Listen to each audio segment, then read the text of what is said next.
পর্দার মায়েদের নিয়ে ফারিনের মুগ্ধতা। ছোট পর্দার দর্শকপ্রিয় অভিনেত্রী তাসনিয়া ফারিন 2017 সালে মায়ের ইচ্ছায় অভিনয়ে নাম লেখান। তারপর অসংখ্য নাটক, টেলিফিল্মে অভিনয় করে প্রশংসা কুড়িয়েছেন।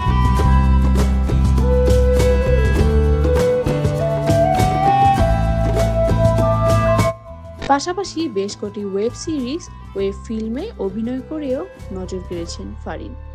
অভিনয় ক্যারিয়ারে অর্ধযুগের বেশি সময় পার করেছেন ফারিন। এই জার্নিতে নানা গল্পে, নানা চরিত্রে দেখা গেছে তাকে। এসব গল্পে কাজ করতে গিয়ে পর্দায় বেশ কজন মাকে পেয়েছেন এই অভিনেত্রী, যে মায়েদের নিয়ে তার মুগ্ধতা শেষ নেই।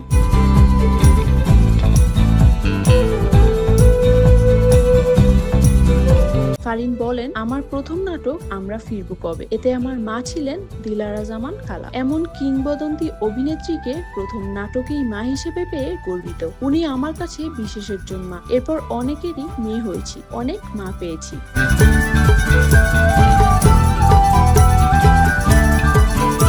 পর্দার মা শিল্পী সরকার অপুর কথা স্মরণ করে ফারিন বলেন, সবার আগে শিল্পী সরকার অপুদির সঙ্গে আমার পরিচয় 7 বছর আগে ফাতিমা সিনেমার শুটিংয়ে। তখনও অভিনয়ে নিয়মিত হইনি। পরে অপুদির সুবাদে বেশ বড় একটা কাজের সুযোগ পাই।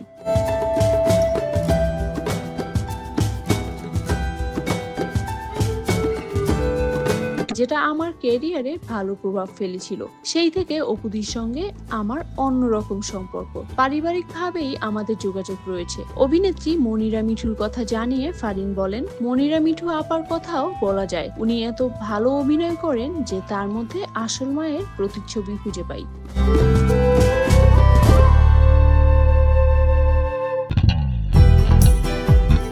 21 বছর পরে নাটকে তিনি আমার শাশুড়ি হলেও মা মেয়ের মতোই সম্পর্ক ছিল আমাদের। ওনার অভিনয় দেখে আমি নিজেই অশ্রুসিক্ত হয়েছিলাম। মিলি বাসার খালাকে মা হিসেবে সবসময়ই বন্ধুসুলভ হিসেবে পেয়েছি।